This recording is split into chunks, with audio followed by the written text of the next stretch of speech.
ባለፈው ሳምንት ከሉቃስ ምዕራፍ 11 ከቁጥር 33 እስከ 36 ነው ያየነው እና ያ ክፍል የሚናገረው ስለ ብርሃን ነውና ከቁጥር 38 ጀምራችሁ ስታነቡ መብራትን አብርቶ በስውር ወይም በእንቅብ በታች የሚያኖረው የለም። የሚገቡ ሰዎች ብርሃኑን እንዲያዩ መቅረዙ ላይ ያኖረዋል እንጂ እንዲታይ ነው። አሜን። የሰውነትህ መብራት ዓይንህ ነች። የሰውነትህ መብራት ምን ነች? ዓይንህ ናት። ዓይን ጤናማ በሆነች ጊዜ ሰውነት ሁሉ ደግሞ ብሩህ ይሆናል። ዓይንህ ታማሚ በሆነች ጊዜ ግን ሰውነት ደግሞ የጨለመ ይሆናል።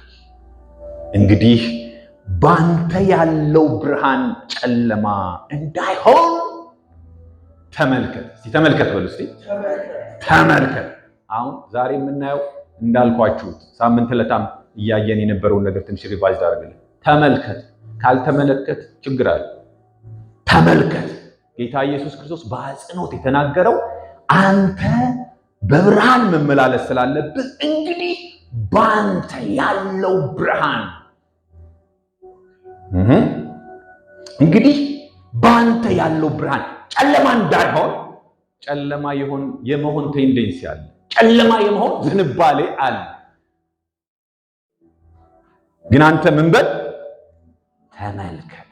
እንግዲህ ሰውነት ሁሉ የጨለማ ቁራጭ የሌለበት ብሩህ ሊሆን መብራትህ በደመቀ ብርሃን እንዲያበራልህ በጭራሽ ብሩህ ይሆናል ይላል። ጌታ የተመሰገነ ይሁን። ይህንን ቃል ጌታችን ኢየሱስ ክርስቶስ ሲናገር አስቀድሞ አይሁድ አላመን ስላሉ አይኖቻቸው ላይ የተጋረደውን ነገር እያየ ነው ይህንን ምሳሌ ይህንን ሐሳብ የተናገራቸው። ከዛ በፊት ሁለት በጣም ጃይንት የሆኑ የብሉይ ኪዳን ሰዎችን አንስቶ ይናገራል። ዮናስንና ንግሥት ሳባን። እነርሱ የሰሩትን ስራ በማሰብ እነሱ ይፈርዱባቸዋል። ለምን? አለማየት ያስፈርዳል። አላመናችሁ እንዳታምኑ ያደረጋችሁ የጋረደባችሁ ነገር እነሱ በመጡ ጊዜ እንኳን ዮናስም ያንን ስብከት ሰብኮ የነነዌ ሕዝብ ንስሐ ገብቶ ድኗል። ዛሬ የሆነውን ድንቅ ነገር ብታውቁ ኖሮ በዚህ በድንግዝግዝ አትመላለሱም ነበረ።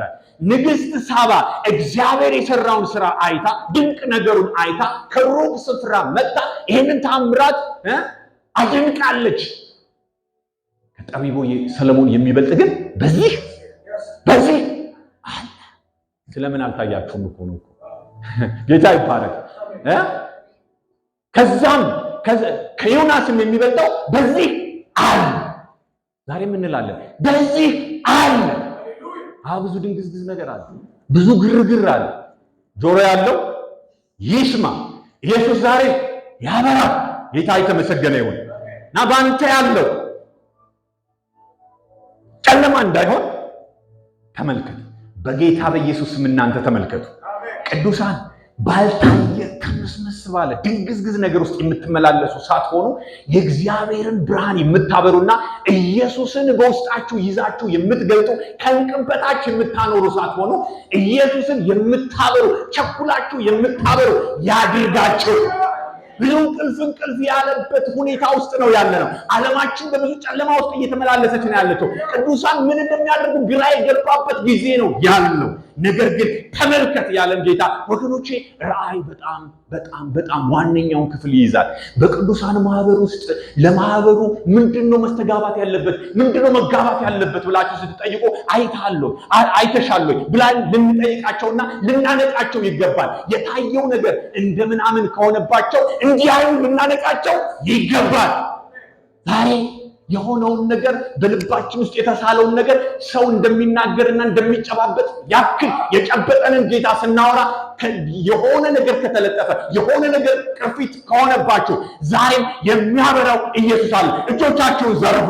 አሜን አሜን። እጆቻቸውን ዘርጉ ከልባችሁ ጋር። ይሄ የተደናገረ የተደነገዘ ውስጣችሁ የተቀመጠ ነገር አለ ካለ የጌታ መንፈስ ያነሳዋል። አሜን አሜን። እና ይህንን ሐሳብ ስንነጋገር በመጀመሪያ ይሄ ነገር ምንድነው ብለናል? መለኮታዊ ነው ብለናል። መለኮታዊ ነው።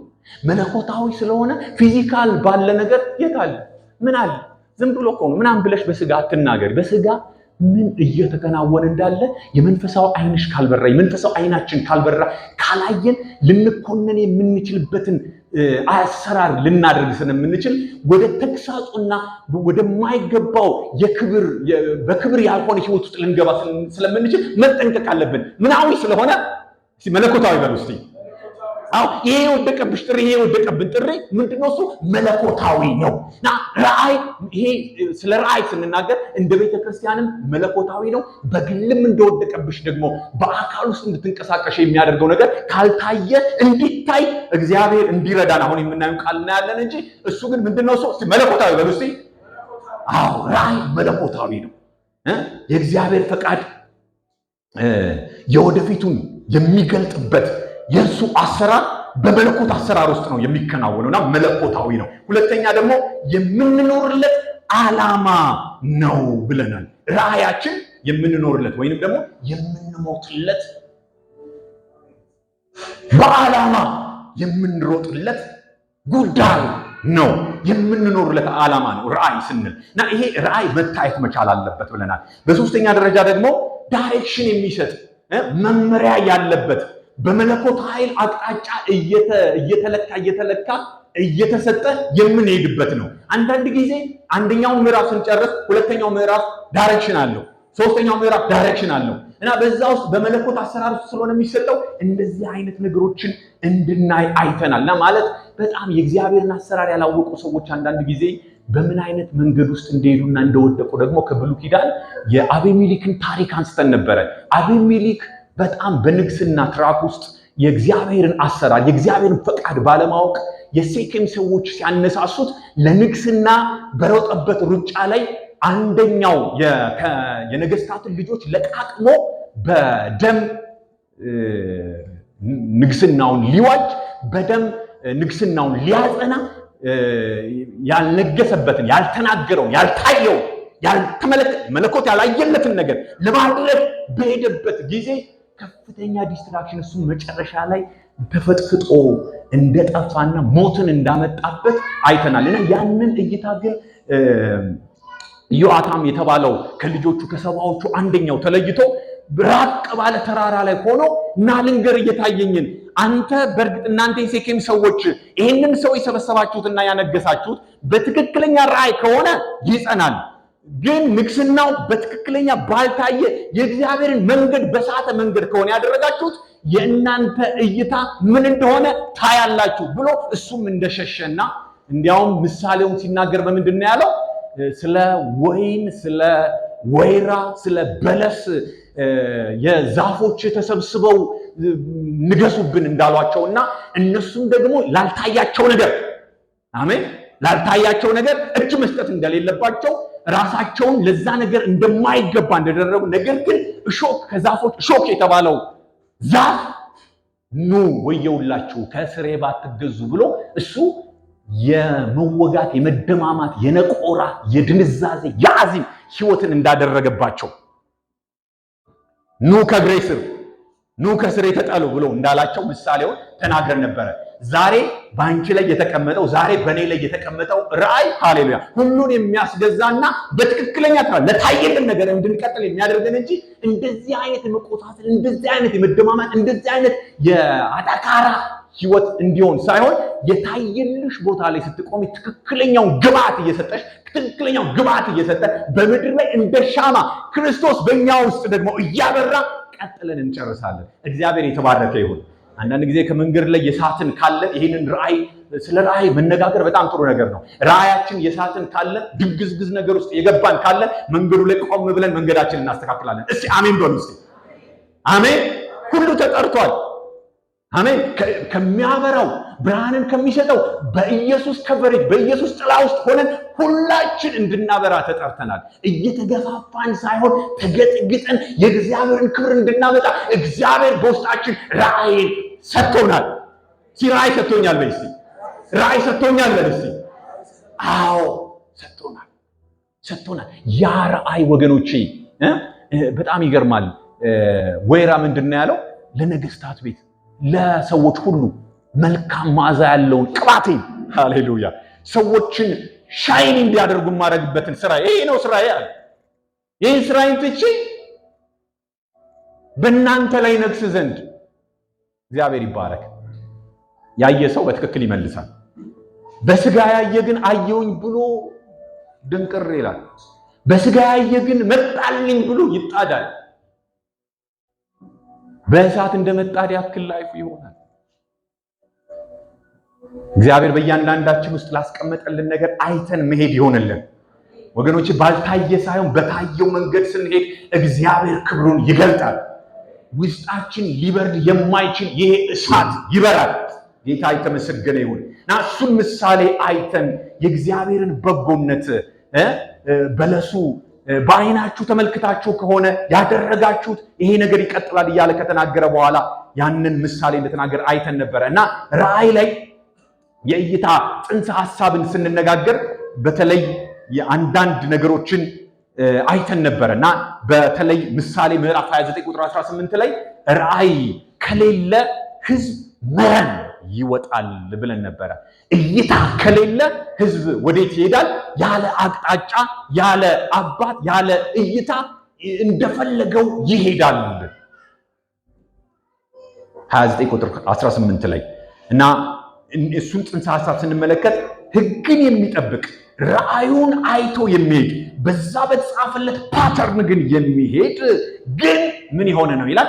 የተመሰገነ ነው ይላል። እግዚአብሔር የተባረከ ይሁን እና አንዳንድ ጊዜ ምሬትንና ሞትን በሰዎች ላይ ሁሉ ሮሮን የሚያመጣ ሳይሆን ግን የሚጠብቀው ግን የተመሰገነ ነው ብለን ነበረ። እግዚአብሔር የተባረከ ይሁን።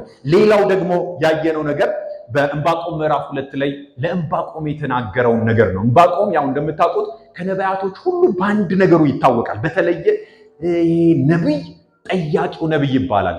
በወቅቱ ከነበረው ኮንፊውዥን ከነበረው ግራ መጋባት እግዚአብሔርን ይጠይቃል፣ እግዚአብሔርን ይመልስለታል። እግዚአብሔር ይጠይቃል እና በጣም ጽድቅ ድል ተነስቶ መከራ በዝቶ የእግዚአብሔር ሕዝብ ጨለማ ውስጥ በሆነ ጊዜ ለምን ፍትህ ድል ተነስቶ እንደዛ አይነት ህይወት እንኖራለን እያለ በሚጠይቅበት ጊዜ ምዕራፍ 2 ላይ ግን ሄዳችሁ እይታውን ሲያስተካክልለት ቪዥኑን ቅኝቱን ፎከሱን ሲያስተካክልለት እናያለን እና እግዚአብሔር መለሰልኝ እንዲህም አለኝ ብሎ አንባቢው ይፈጥን ዘንድ ራእዩን ጻፍ፣ በጽላትም ላይ ግለጸው፣ ራእዩ ገና እስከተወሰነ ጊዜ ነውና ወደ ፍጻሜ ይቸኩላል፣ ራእዩም አይቸኩልም፣ ቢዘገይም ደግሞ በእርግጥ ይመጣል፣ ታገሰው ብሎ ሲያረጋጋውና በዛው የራእዩ ፎከስ ላይ ሲያደርገው ስለ ራእይ ይህንን ጽንሰ ሐሳብ አይተናል እና ይህ ክፍል ምንድነው እሱ የሚያሳየው? ሁል ጊዜ ራእይን የመጠበቅና በልባችን የማኖር ያንን ነገር ፎከሱን እንዳይለቅ ማድረግ እንዳለብን በልባችን ውስጥ እስኪታተም ድረስ መጻፍ እንዳለብን አይተን ነበረ። ሌላው ደግሞ ጽንሰ ሐሳብ ያየነው ደግሞ ምንድነው እሱ በአዲስ ኪዳን ላይ የነበረውን ስለ ራእይ የተነገረውን ነገር ህልምን ያያለው አክቲቪቲው በመለኮት አቅም አማካኝነት በተለይ በኢዮኤል ላይ የተጻፈውን ሐሳብ አይተን ነበረ። በሐዋርያት ሥራ ምዕራፍ 2 ቁጥር 17 ላይ ምን ይላል? በመጨረሻው ቀን እንዲህ ይሆናል፣ ሥጋ በለበሰ ሁሉ ላይ ከመንፈሴ አፈሳለሁ፣ ወንዶችና ሴቶች ልጆች ትንቢት ይናገራሉ፣ ጎበዛዝትም ራእይን ያያሉ፣ ሽማግሌዎችም ህልምን ያልማሉ። በተለያየ አስፔክት ነው የሚገልጸው። በእርግጥ ግን ምንድነው የመለኮትን እይታ ነው የሚናገረው። ህዝቡ በእግዚአብሔር የተጠራው የመለኮትን ጥሪ የተቀበለው ባለ ራእይ እንደሆነና ራእይን ያያሉ። የተለያየ መገለጥ በህዝቡ ኢንዲቪጁዋሊም ደግሞ በማህበርም እግዚአብሔር የሚሰራውን ባለ ራእይ እንደሆነች ይቺ በመጨረሻ የምትታየዋ ቤተክርስቲያን ይህንን ጽንሰ ሐሳብ አይተን ነበረ። ይህ እግዚአብሔር የሚሰራበት መንገድ እንደሆነ አይተን ነበረ። ጌታ ይባረክ። ስለዚህም ደግሞ የመለኮት አቅም የሚሰራበት አሰራር እንደመሆኑ ስራችንን ለእግዚአብሔር አደራ መስጠትና እግዚአብሔር ራሱ በውስጣችን ያለውን የመለኮትን አቅም እንዲያንቀሳቀሰው አደራ መስጠትና ለእግዚአብሔር አሳልፈን መስጠት እንዳለብን ምሳሌ 16 ቁጥር 3 ላይ አይተን ነበረ። ይህ የሚያሳየው ምንድነው? እሱ ራእይ ሁሉ ጊዜ የተለያየ ነገር በሚያጋጥመን ጊዜ ለጌታ ዴዲኬት ማድረግ እግዚአብሔር ራሱ የሚሰራበትን ሲዝንና ጊዜ እድሉንም እንዲያገጣጥመው ማድረግ እንዳለብን አይተናል። ጌታ የተባረከ ይሁን። በብሉይ ኪዳን ላይ በጣም በተለያየ መንገድ ሰዎች ከእይታ ውጭ ከራዳሩ ውጭ በሚሆኑበት ጊዜ ከፍተኛ ኮንፊውዥን፣ ከፍተኛ ግራ መጋባት ያጋጥማቸዋል እና ያ ግራ መጋባት ለኛ ዛሬ ለአዲስ ኪዳን ምልከታ ነው። ጌታ ይባረክ። የሚያበራው የታየው አንድና አንድ ነው። ለኛ ለቅዱሳን ጌታ ይባረክ፣ ኢየሱስ ነው። እግዚአብሔር ይመስገን። አሜን።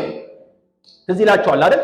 አጋርም እግዚአብሔር በሰጠው እነዚህ በአባቶች ውስጥ በሰራው ታሪክ ውስጥ ስትመለከቱ እንደው ለምሳሌ ነው ማለት አጋር አጠገቧ ምንጭ ነበረ፣ ግን አይኗ ማየት አልቻለም ነበረ። እግዚአብሔር ከእርሷ ጋር ነበረ። ለዛ ወቅታዊ ለሆነው ለሚያስፈልጋት ነገር የእግዚአብሔር እጆች በመጡ ጊዜ ግን አይኖቿን ከፈተላት ይላል። እግዚአብሔር አይንን ሲከፍት አጠገብ ምን እንዳለ አጠገባችን ምን እንዳለ ማየት እንጀምራለን። ጌታ ይመስገን። አሜን። እግዚአብሔርም አይኗን ከፈተላት የውሃ ጉድጓዱንም አየች ይላል ስለ አጋር። ጌታ ይባረክ። ዛሬ በእውነት ያሳየን። በእውነት እኮ ነው የምላችሁ ስላላየን እንጂ ብናይ የትየሌሌ የሆነ ትልቅ ትሬዠር ውስጥ ነው የገባ ነው። እግዚአብሔር ይመስገን። ጌታ ያስገባን ትልቅ ምንጭ ውስጥ ነው ያስገባን። እግዚአብሔር ይመስገን። ቅድም እንዳነበርኩላችሁ ይሄ ምንድነው እሱ የሚያሳየው ግርዶሽን በጣም እግዚአብሔር ያንሳ። እኔ ግር ብዥታን የሚፈጥረው ነገር ሲነሳ በጣም ዊዝ ጆይ በታላቅ ደስታ ስራችንን መፈጸም እንችላለን። ግን የሌለ ከመሰለን ልጄን ምን አጠጣዋለሁ ምን ከዚህ በኋላ እሰጠዋለሁ ብላ ነው አይደል ስታለቀስ። ግን እግዚአብሔር ካጠገቧ ጉድጓድ እንዳላሳያት ዕንባቆምም ደግሞ አለቀስ፣ ሮሮ ውስጥ ገባ። ግን ወደ ፍጻሜው ይቸኩላል እንጂ እርሱ አይዘገይ። የመዘግየት በቃኝ እንድንል ተስፋ እንድንቆርጥ ሲያደርግም እሱ አይዘገይም ብሎ እግዚአብሔር ቃል ወደኛ ይመጣል።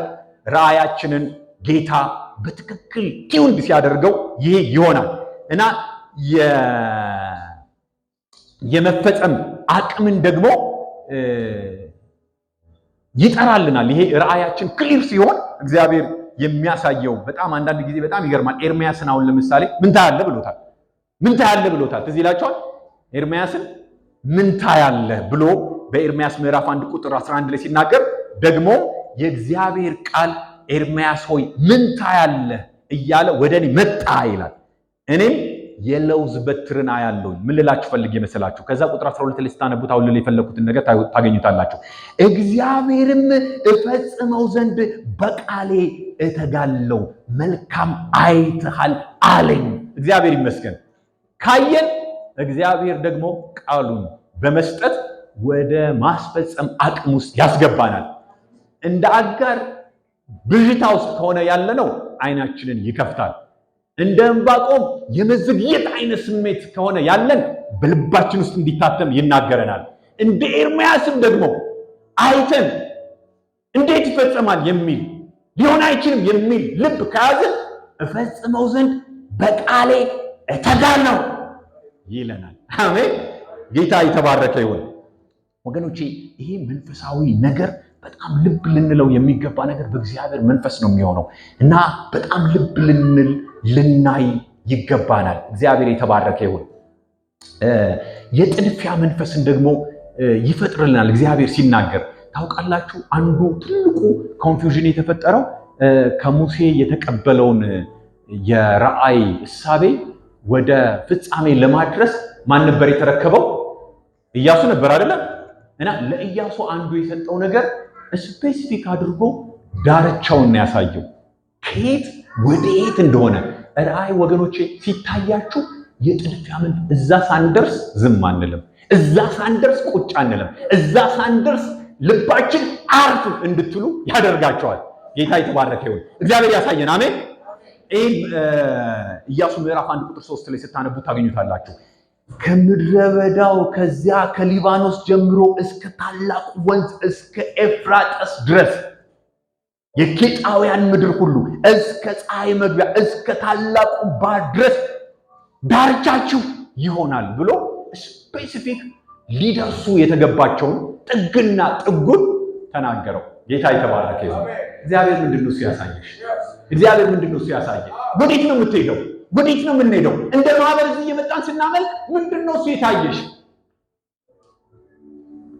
ለታየን ነገር መሄድ አቅም ይፈጥርልናል። ጥድፊያን ውስጣችን ይፈጥራል። ያችን ቴሪቶሪ ማሳሊዝ ዘም አለለም እንድንል ያደርገናል። ይሄ ከዚህ እስከዚህ ድረስ ነው ብሎ ስፔሲፊክሊ ሲያስቀምጠው እናያለን። ምን አይነት ባህሪ ያለው ማለት ነው? ራእይ ጥድፊያን ውስጣችን ሩጫን በውስጣችን እንድንሄድ የማድረግ አቅምን ይፈጥርልናል። ጌታ የተባረከ ይሁን። እግዚአብሔር ትልቅ ነው። አሜን። ዳርቻችንን ያሳየን። ይሄ ወዴት ነው የምንሄደው? እንደ አየር ጤና ወገኖች፣ ምንድነው እሱ የአየር ጤና ማኑኤል ህብረት ቤተክርስቲያን ራእይዋ ግቧ ምንድነው? እሱ በስቴትመንትም ደረጃ የተቀመጠው ነገር ምንድነው ብላችሁ ስትጠይቁ አብራችሁ ኮርፖሬትሊ እንድትታገሉለት ታይቷችሁ እንድትፈጥኑ የሚያደርጋችሁ ነገር ምንድነው? እሱ ምናልባት መለወጥ ካለብን እንለውጠዋለን። ግን በጣም ይገርማል አይደል?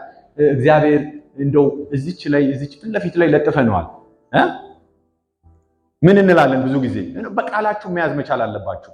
አብረን ኮኦፕሬቲቭሊ ስንሮጥ የተያያዝነውን ወደ ግብ ለማድረስ ምን እንደሆነ ማወቅ መቻል አለብን። እግዚአብሔር የተባረከ ይሁን። በአየር ጤናና በአካባቢዋ ለእግዚአብሔር ክብርና ለሰው ልጆች ሁሉ ሰላም ይላል አይደል? ጌታ ይባረክ። በዚህ ወንጌል ሁለንተናዊ በሆነ መንገድ ተደራሽ ማድረግ ይላል። እግዚአብሔር ይባረክ። እኔ ሳምንት ለታ ነግሬያችኋለሁ። ወንጌል የሚል ኮንሴፕት አለበት። ወንጌል ወገኖች ቀላል ነገር አይደለም። ያሽው የተሸከምሽው በላይሽ ላይ የመጣው የወንጌል ጽንሰ ሐሳብ ነው። ታስበን የተወለድንበት ልንኖርለት የተገባ በላ ጠጣ ሞተ ከሚል ታሪክ ያወጣን የወደቀብን መጎናጸፊያ ወንጌል ይባላል። ጉድ ኒውስ ይባላል። እግዚአብሔር የተባረከ ይሁን። ሞተ አበጠቅጧት ስናውጀው እንደነበረው አለቀለት ከተባለ ነገር ውስጥ ወጥተን እንደገና ሪዘረክት አድርገን ያለነው ምን ለሚባል ሐሳብ ነው? ምን ለሚባል ጽንሰ ሐሳብ ነው? ለወንጌል ነው። ወንጌል ይግባብን ወገኖች። ወንጌል ጉድ ኒውስ በጌታ ሞትና ትንሣኤ የተገኘ አዲስ የህይወት መርህ፣ አዲስ የህይወት አቅጣጫ እግዚአብሔር በውስጣችን አስቀምጧል። ይሄ ወንጌል የማይመረምረው የማያየው የማይሄድበት አቅጣጫ የለም። ይሄ ወንጌል ስንል እንደ ልማድ የሚነገር ዝም ብሎ ወንጌል አደርሳለሁ ምንለው አይደለም። የስብስባችን የወንጌል ኮንሴፕት ነው። የእድር ስብሰባ ማህበራዊ አደረጃጀት አይደለም። እዚህ ውስጥ ያለው ኮሩ እምብርቱ ምንድነው? ወንጌል ስለማን ነው ይላል እግዚአብሔር ቃል። ወንጌል ስለ ልጁ ስለ ኢየሱስ ክርስቶስ ነው ይላል አይደለ? ኢየሱስ ነው የሚያበራው ብለናል አይደለ? ኢየሱስ እንዴት በምን አይነት መጠንና አቅም ባንቺ ውስጥ በእኔ ውስጥ እያበራ ነው ያለው። ይሄ ሊታየን ይገባል። ዛሬ አይኖቻችን በኢየሱስ ስም ይከፈቱ። ከዚህ የተጋባብን ከዚህ የተካፈልን ይሄንን የመለኮትን አቅም ሁልጊዜ አብረን በዚህ ማዕድ እየተካፈልን ያለው ይሄ መንፈስ ይጋባብን። ወንጌል ነው ያሰባሰበን፣ ያያዘን ወንጌል ነው። የምንኖርለት የሚያንቀሸቅሸን ቅድም እንዳልነው የሚያስሮጠን አንገብጋቢ የሆነ ከጌታ የተቀበልነው በሞቱና በትንሣኤው የተቀበልነው የምንሄድለት ይሄ ወንጌል ነው። ወንጌል ስለ ልጁ ነው። ወንጌል ስለ ኢየሱስ ክርስቶስ ነው። እሱን ይዘሽ አታፍሪም። እሱን ይዘህ አታፍሪም። በተጓዳኝ ወደኋላ የተያዝክ ተያያዥ በሆነ ኬዝ የተያዛችሁ አንዳንዶቻችን ታውቃላችሁ። እግዚአብሔር አስኳሉን ዋናውን ነገር ሰጥቶን ሳለ ዋናውን ነገር እንዳናይ እግረ መንገድ በሆነው ነገር እንያዛለን። ማህበራዊ ግንኙነት ወገኖች እግረ መንገድ ነው። ምንም ይሄ 70 ቢበረታ 80 ተብሏል። ይሄኛው ከዚህኛው ቦዲያችን እንወጣለን። እግዚአብሔር ግን አንድ ቀን ይጠይቀናል። ስለ ወንጌል ስለ ልጁ በውስጥሽ ስላለው ነገር እንዴት ኖርሽ? እንዴት ለሰዎች ደግሞ ይህንን እውነት አካፈልሽ? እንዴት እግዚአብሔር መንፈስ ቅዱስ የሚሰራበትን ይህንን ኤክስፖዝ ልናደርገው፣ ልንገልጠው፣ ልንቆርሰው፣ ሴሌብሬት ልናደርገው የተገባውን የወንጌል ኮንሴፕት እንዴት አካፈልሽው? እንዴት ሰጠው? አሁን እኮ በብዙ ሊሚቴሽን ውስጥ ነው ያለነው፣ በብዙ መያዝ ውስጥ ነው ያለነው፣ በብዙ ግርዶሽ ውስጥ ነው ያለነው። ዛሬ በጌታ በኢየሱስ ይህን ግርዶሽ እግዚአብሔር ከላያችን ላይ ያንሳል። የምንንቀለቀል የምንነድለት ሐሳብ ይሄ ራእይ በውስጣችን ተቀምጧል። ይሄ ራእይ በልባችን ውስጥ አለ። ማንም እንዲተኛ አይገባም። በዚህ ማህበር የተቀላቀለ በዚህ ውስጥ ያለ ሌላው ነገር ወገኖቼ ተከታይ ነው። አለመስማማት አለ፣ ግር ያለን ነገር አለ፣ በመንገድ ላይ ፖዝ ያደረገን ነገር አለ፣ በሽታ አለ፣ የኢኮኖሚ ድቀት ውስጣችን የያዘው ነገር አለ። ግደላችሁ እመኑን፣ ግደላችሁ ጌታ ይባረክ። ሁሉን የሚተካው ሁሉን እንደ አዲስ አድርጎ እንደገና በሞተሩ ኃይል በእርሱ ኃይል የሚያስሮጠን ያያዘን ያጠራራን በነገድም በቋንቋም በቦታ የማንገናኝ ሰዎች ሆነን ሳለ በአንድ ገበታ ላይ ያስቀመጠን ወንጌል ነው። አንራራቅ፣ ወንጌል ነው። እንያዝ፣ ወንጌል ነው። የምንጠየቅበት ሃሌሉያ፣ የምንሮጥለት ሁላችንን አያይዞ ሊያስሮጠን የተገባ ሁሉን ትተን ልንከተለው የሚገባ ስለው ጌታ የተባረከ ሃሌሉያ። ሁሉን ትተን ልንከተለው የሚገባ ነገር ዛሬ የማንልለት ነገር እጆቻችንን የሰጠንለት ነገር በልጅነታችን ወራት እጃችንን ከልባችን ጋር ለእግዚአብሔር ክብር የሰጠንለት ነገር ወንጌል ነው። ይንደድ አሜን። እንያዝበት። ጌታ ይባረክ። ዛሬ በእግዚአብሔር መንፈስ ይህንን ነገር እናገራለሁ።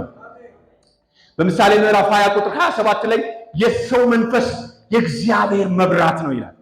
የሰው መንፈስ ሊንክድ የሆነበት እግዚአብሔር ከኛ ጋር ጉዳይ የጀመረበት ራሱ የእግዚአብሔር መብራት ነው። የሆዱንም ጉርጆ ሁሉ ይመረምራል ይላል።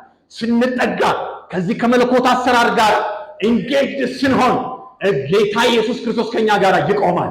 የትኛውንም ያልተመረመረ ግራ ያጋባ ኮንፊውዝድ ያደረገ ነገር ሁሉ ይመረምረዋል። እርሱ እኛ ውስጥ የከተተው ነገር ሁሉን የሚመረምር እንጂ እኛ ተመርምረን በየመንገዱ ላይ የምንንጠባጠብለት ነገር አይደለም። በየመንገዱ ላይ የምንቆምለት ነገር አይደለም። የከተተው የእርሱ የክብር ወንጌል ዛሬ ይሰራል።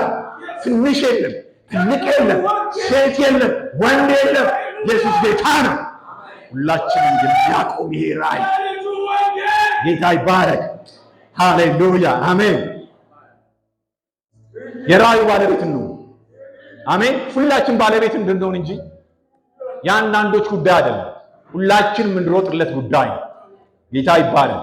በተለያየ መንገድ በየመንገዱ ላይ እየቀረን እንድንያዝ እግዚአብሔር የሰጠን የልጁ የወንጌል ስራ በእኛ እንዲቀጥል ይፈልጋል። እግዚአብሔር እየተናገረ እንዳለ የምታምኑ ወገኖቼ አብልጠን እንድንሮጥለት ዴይ ኤንድ ናይት ደግሞ ስራ እንድንሰራለት እና እግዚአብሔር ዘመን ሳይጠቃለልና ጊዜው እንደ ጉድ እየሮጠ ባለበት በዚህ ጊዜ እጅ እንድንሰጥና እንድንተባበርለት ለእግዚአብሔር ስራም እንድንሮጥ ጌታ ይፈልጋል።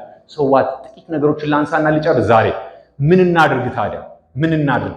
በእውነት ይሄ የተሰጠ የእግዚአብሔር ሐሳብ ታስበን የተወለድንበት የወንጌል እጅ እንዲንቀሳቀስ ምን እናድርግ? አንደኛ ጸሎትን በማድረግ ይሄንን የእግዚአብሔርን ጥበብ እንፈልግ። አሜን።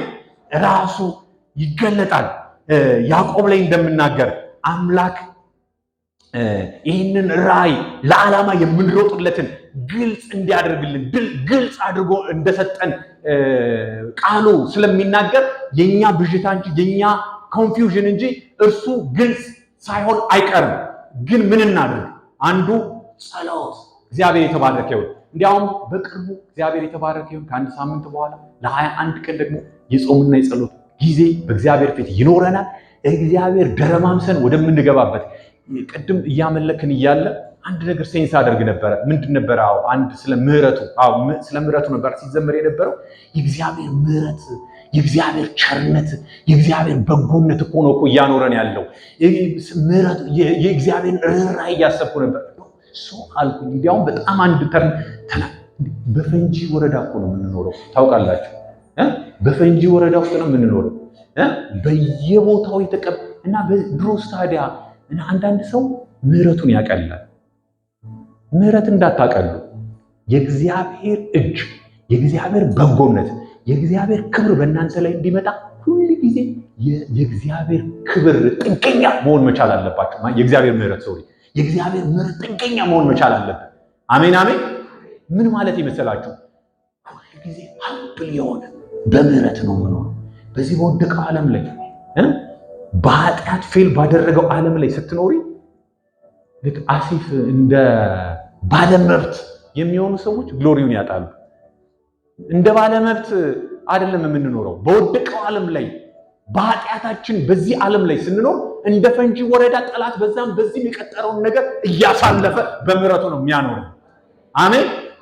እና የእግዚአብሔርን ምህረት ስለ እግዚአብሔር መገኘት ስለ ጸደቀው ሰው ሲናገር ጌታ ኢየሱስ ክርስቶስ ይላቸዋል። ምሳሌ ሲናገር አንዱ ደረቱን እየደቃ ማረኝ ኃጢአተኛ ነኝ፣ በአንተ ምህረት በአንተ ቸርነት ታደገኝ ሲል ከዛኛው ሰው ይልቅ ጸደቀ ይላል። ያኛው ሰው ምንድን ነበር የሚለው? ጌታ ሆይ አመሰግንሃለሁ፣ በሳምንት 2 ቀን እጾማለሁ ይቆጥራል። ኧረ አንቁጠር። እግዚአብሔር በምህረቱ በፈንጂ ወረዳ ውስጥ ነው የሚያኖረን። የእግዚአብሔር ምህረት እንጂ የኛ በጎነት አይደለም። እስኪ አሜን በሉ እስኪ። አዎ እንጸልይ። እግዚአብሔር አይኖቻችን ካልከፈተ በስተቀር ሌላ አነሰሰሪ የሆነ አላግባብ የሆነ በተን እንነካለን። ትዕቢት የሚባል በተን እንነካለን። የእግዚአብሔርን ግሎሪ የእግዚአብሔርን ክብር ሚስ የምናደርግበትን ነገር እናመጣ። ስለዚህ ሁሉ ጊዜ መሆን ያለበት ፕሪንሲፕል እኮ ነው ጌታ ኢየሱስ ክርስቶስ የተናገረው። የእግዚአብሔር ደጅ የእግዚአብሔር ምህረት በምህረት ተከልዬ ነው ያለው። አቤት ምህረት፣ ካንተ ምህረት የተነሳ ነው ማለት መቻል አለበት። አንዳንድ ጊዜ ሳናውቀው እንደ ባለመብት የምንቆጥራቸው ነገሮች የእግዚአብሔር እጅ ከላያችን ላይ ይከለክላሉ። የእግዚአብሔር እጅ በእኛ ላይ በጣም ደስ ብሎን እንድኖር የሚያደርገን በክብር እንድኖር የሚያደርገን በእግዚአብሔር ምህረት ነው። ማንም እኛን ስለከለከለ እኛን ስላደረገልን አይደል፣ ከእግዚአብሔር ምህረት የተነሳ ነው። ይሄ ነገር መጥፋት የለበት። ስለዚህ ምንድነው እሱ? አይኖቻችን እንዳይጋረዱ መጸለይ መቻል አለበት። ከእናንተ ግን ማንም ጥበብ የጎደለው ዊዝደም ማጣት ነው። ይሄ ጥበብ የጎደለው ቢኖር ሳይነታረክ ማለት ነው በልግስና ለሁሉ የሚሰጠውን እግዚአብሔርን ይለምን፣ እርሱም ደግሞ ይሰጠዋል። አሜን ይስጠን። የምኖረው በእግዚአብሔር ምሕረት ነው። አሜን ይስጠን። ስንቱን ሸውደን ስንቱን በቃ በሰው ቀመር ውስጥ እኮ ወገኖቼ ብዙ መሰናክል አለ። መኖር ማለት አንዱን ስንጨርስ አንዱ ሁሉ ነገር ሰብትል ነው። እግዚአብሔር በሚሰጠን ዊዝደም ግን ሁሉ ጊዜ ከፍታ ነው።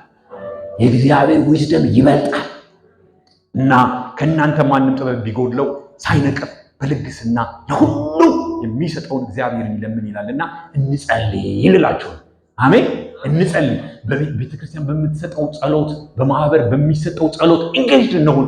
በግል ባለን ጠዋትና ማታ እግዚአብሔር ሆይ የጠፋብኝን መገለጥ እንደገና መልስልኝ፣ ይሄ ብርሃን ከውስጤ እንዳይጠፋ በዚህ የጥበብ መንፈስ ውስጥ እንድመላለስ እርዳኝ ብሎ ይጸልይ። እግዚአብሔር ይገልጥለታል። ይሄን ትራክ እንዳይለቅ ሀዲዱን እንዳይለቅ ያደርገዋል። አሜን። ሌላው ደግሞ የእግዚአብሔር ቃል እንደሚናገረው ጻፍ ይላል። ይሄ ራእይ እንዳይጠፋብሽ መጻፍ ያስፈልጋል። እንደ ፕሪንሲፕል ነው ጌታ ያስቀመጠው። ምን በል እስቲ ጻፍ በሉ እስቲ። አዎ በልብ ጽላት ላይ አሜን ጻፈው። እርሱ አይዘገይም፣ ቢዘገይም በእርግጥ ይመጣል። አጅሬው በወይዘሮ እንትና በአቶ እንትና በአጎት እንትና በአክስት እንትና ያስፈራራል አይደል? በቃ አለቀልህ ባለቃ በምን ይመጣል አይደል? እና የዛን ጊዜ ወዴት እንዳለ እንኳን እስከማናውቅ ድረስ ኃይለኛ ኮንፊውዥን እንገባለን። ስለዚህ ነው የእግዚአብሔር ቃል ምን ይላል? ምንም ግራ የሚያጋባ ጽድቅ ተነስቶ ድል ተነስቶ እስከ መቼ ድረስ እኖራለሁ እያለ ዕንባቆም ምን አለ? በልብ ጽላት ላይ ጻፈው፣ እርሱ አይዘገይም። እግዚአብሔር መለሰልኝ እንዲህም አለኛል፣ አንባቢው ይፈጥን ዘንድ ራእዩን ጻፍ፣ በጽላት ላይ ግለጸው። አርቲኩሌት ያድርጉ። ዛት ሰው ያውና ሰዎች ይጻፍ ይላሉ አይደለ? እንደ ማህበር ምንድነው የምንኖርለት? የተያያዝንበት መንፈስ ምንድነው እሱ? እግዚአብሔር እኔ እንድኖር ይችል 30 20 አንዳንዱ 10 አንዳንዱ 15 ዓመት ቀርቶታል። ከዛ በኋላ ይሰናበታል። ምን እንድኖርልህ እንዴት አድርጌ እንድኖርልህ ትፈልጋለህ? ይሄ ራእይ እንዳይጠፋ እንዳላሸሸው በልቤ ውስጥ እንዳትመው እርዳኝ ብለን ልንጽፈው ሁል ጊዜ ካጠገባችን ዞር እንዳይል እንድናደርገው ያስፈልጋል። ጌታ ይመስገን። ሌላው ደግሞ ከጌታ ፈቃድ ጋር በግልም የተሰጠን ራዕይ ከእግዚአብሔር ጌታም የሰጠንን እንደ ቤተክርስቲያንም የተሰጠንን ነገር አላይን ማድረግ ማለት የጌታን ፈቃድ ማመቻቸት የእግዚአብሔር ፈቃድ ሁሉ ጊዜ ወደኛ እንዲመጣ ከእግዚአብሔር ሐሳብ ጋር አላይን እንዲሆን ይህንን ነገር ማሰብ ምን ማለት ነው? የእግዚአብሔር ቃል እንደሚናገር የእግዚአብሔር ፈቃድ ይላል እርሱም በጎና ደስ የሚያሰኝ ፍጹም የሆነውን ነገር ታውቁ ዘንድ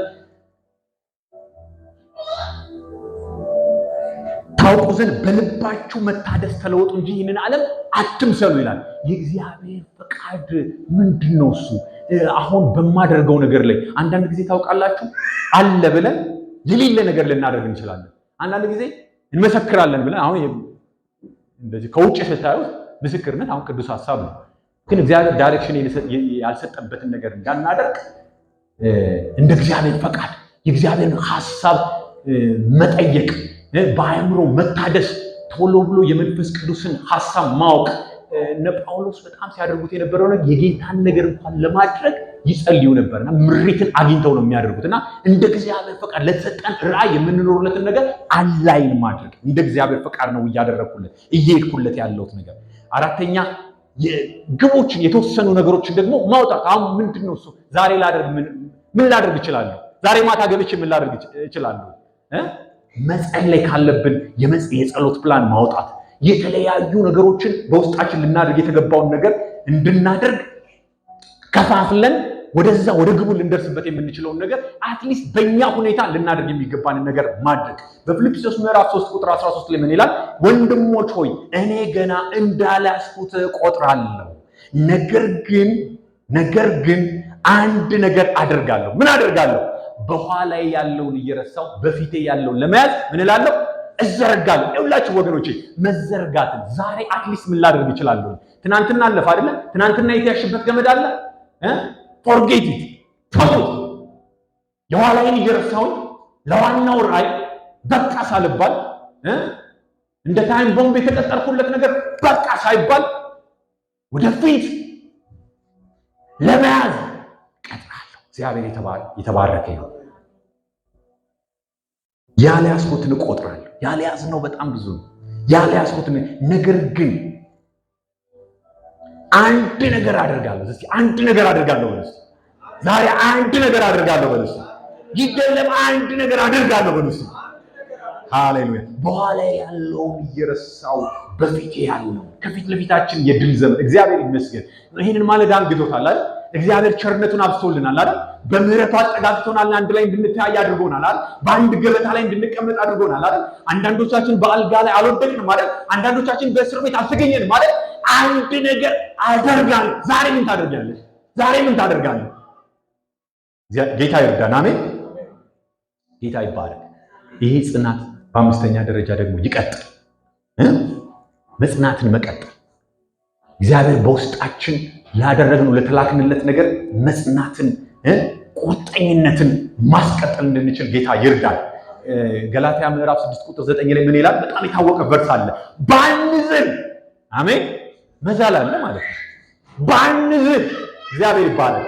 ዛሬ ያሳየንን የመንፈሱን ክብር አይተን ነገ ደግሞ የሆነ ነገር ጠላት ሊያደርግ ይችላል። ግን መቼም ቢሆን መዛል የለብን። የሚያዝል ነገር ሲመጣ መጽናት ባንዝል በጊዜው እናጭዳለን። መልካም ስራን ለመስራት አንታክት። እግዚአብሔር የሰጠንን ለማድረግ አንታክት። በለሷን የሚጠብቅ ፍሬዋን ይበላል፣ ጌታውንም የሚጠብቅ ምን ይላል? ይከብራል። እግዚአብሔር ይባረክ። ጌታ ይመስገን። ስድስተኛ ሁላችን በጌታ ፍቅር የምጠይቃችሁ ይህንን በተለይ ኦፕን የሆነ መንፈስ ይኖረን። አንዳንዱ ታውቃላችሁ ከደረሰብን ነገር የተነሳ ነው በጣም ልባችንን ዘጋል። ክፍት መሆን ይህንን ራዕይ የሚያስፈጽሙ የት ጋር ክሊክ እንደሚያደርግ የእግዚአብሔር መንፈስ አታውቁ። እግዚአብሔር ባለበት በዛ ብዙ ኦፕሬሽን ሲስተም የጌታ መንፈስ ያደርጋል። ዘምር ሲባል እናምልክ ሲባል ኦፕን የሆነ ልብ ቶሎ ብለን ሪስፖንድ እናድርግ። የእግዚአብሔር መንፈስ ራዕዩ እንዲፈጸም የሚሰራበት መንገድ በዛ አለ። ለለውጥ ክፍት ነው። እግዚአብሔር የሚሰራው ነገር አላውቅም። ኦፕን ሆኖ ትናንትና በደረሰብን ነገር ዝግ አለመሆን። የዘጋነው በር ካለ ዛሬ በኢየሱስ ስም ይከፈት። አሜን። እንደገና እግዚአብሔር ምዕራፍን ሰጥቶናል። የአገልግሎት ምዕራፍን ሰጥቶናል። የመኖር ምዕራፍን ሰጥቶናል። ኦፕን እንሆን። የጌታ መንፈስ ይሰራል። ሃሌሉያ ሃሌሉያ። በመጨረሻም በግልም እግዚአብሔር በሰጠን በማህበርም ያለውን ራዕይ ሰባተኛ ሼር እናድርግ፣ እናካፍል። ለምን መሰላችሁ? ጉልበትን ይፈጥራል። ራዕያችን እንዲፈጸም ጉልበትን የሚፈጥር አንደኛው ነገር ምንድነው? እሱ ሁሉ ጊዜ ሼር ማድረግን አንድከም። እግዚአብሔር ላስቀመጠው በውስጣችን ላለው ነገር ከወንድማችን ጋር ማውራት፣ ማካፈል ስትሬንግዝ ይሰጠዋል። የት ጋር ለእናንተ ድካም ብርታትን የሚሰጣችሁ ማን እንደሆነ አታውቁ። እግዚአብሔር የተባረከ ይሁን። መክብብ ላይ ምን ብሎ ይናገራል? መክብብ 4:9 ላይ ድካማቸው መልካም ዋጋ አለውና አንድ ብቻ ከመሆን ሁለት መሆን ይሻላል ይላል። ቢወድቁ አንዱ ሁለተኛውን ያነሳዋልና አንዱ ብቻውን ሆኖ በወደቀ ጊዜ ግን የሚያነሳው ሁለተኛ የለውምና ወዮለት። ጌታ የተባረከ ይሁን። አንዳንድ ጊዜ ታውቃላችሁ ሁሉም ጋር እንደው ዝም ብላችሁ ይህንን ድንቅ የሆነ እግዚአብሔር የሰጣችሁን ነገር ዘርግፉት እያልኩኝም አይደለም፣ ግን በትክክል መርጣችሁ እግዚአብሔር ደግሞ ልቤን ይካፈላል የምትሉትንም ነገር ማድረግ። ግን ደግሞ እግዚአብሔር የሰጠን ወንጌል ጀነራል ኮንሴፕት ከሆነ ደግሞ በጣም ውስጣችሁ እንድትተነፍሱት በሚሰጣችሁ ትራክ ላይ በሚሰጣችሁ በር በተከፈተ በር ላይ ሁሉ መተንፈስ። እግዚአብሔር ይባረክ። አብረዋችሁ የሚቆሙ ደግሞ ይኖራሉ። ግን ደግሞ ራእያችሁ በልባችሁ ውስጥ የተቀመጠ ነገር ከሆነ እንዲፈጸም እግዚአብሔር በዛ ውስጥ የሚሰራው ስራ ካለ ትክክለኛ ለሆኑ ሰዎች ተፈጻሚነትን ጉልበትን የሚሰጥ ነገር ስለሆነ ሼር ማድረግ። እግዚአብሔር የተባረከ ይሁን። አሜን አሜን አሜን። ጌታ ይባረክ። እግዚአብሔር ይረዳናል። አሜን። እንደገና ይሄንን ህይወት ይሄንን በጎነት የሰጠንን እግዚአብሔርን ደግሞ እንባረካለን። ዛሬ ምን ልናደርግ እንችላለን? ዛሬ እግዚአብሔር መንፈስ በእኛ ላይ ምን ሊያደርግ ይችላል? በእውነት እግዚአብሔር መንፈስ እንዳለ በጣም እርግጠኛ ነኝ። ዛሬ ጌታ ይባረክ። ነገራችን ያድሰዋል። አሜን። ማንም በተራ በከንቱነት ያሳለፈውን ዘመን በከንቱ እንዳያሳልፍ እግዚአብሔር ባለራዕይ እንድትሆኝ እግዚአብሔር ባለራዕይ እንድትሆን ያመጣው ድምፅ ነው ይሄ ድምፅ። ስለዚህ ማንም ተራ ሰው የለም። ኢየሱስን አግኝቶ ተራ ሰው የሆነ የለም። ኢየሱስ በአንቺ ውስጥ ይኖራል። ኢየሱስ ባንተ ውስጥ ይኖራል። ማንም የሚያምንብኝ ቢኖር ሃሌሉያ፣ የህይወት ውሃ ወንዝ ብቻ አይደለም ያለው እሱ የዓለም ብርሃን፣ ሃሌሉያ፣ ብርሃን ሆኜ ወደ ዓለም መጥቻለሁ ያለው እግዚአብሔር የተባረከ ይሁን። በማንም አይደለም የሚያበራው፣ በማንም አይደለም የሚያበራ ጌታ ይህንን ራእይ ይልቁኑ ደግሞ ለቤተ ክርስቲያን የሰጠውን ራእይ ይልቁኑ ደግሞ ለአንቺ የሰጠውን ለእኔ የሰጠውን ብርሃን እርሱ ባንቺ ያበራዋል። እንደገና ምዕራፍን እንደገና አምላክ ህይወትን የሰጠ ጌታ ስሙ ይባረክ። ሁላችንም እንቆማለን። ኢየሱስ ጌታ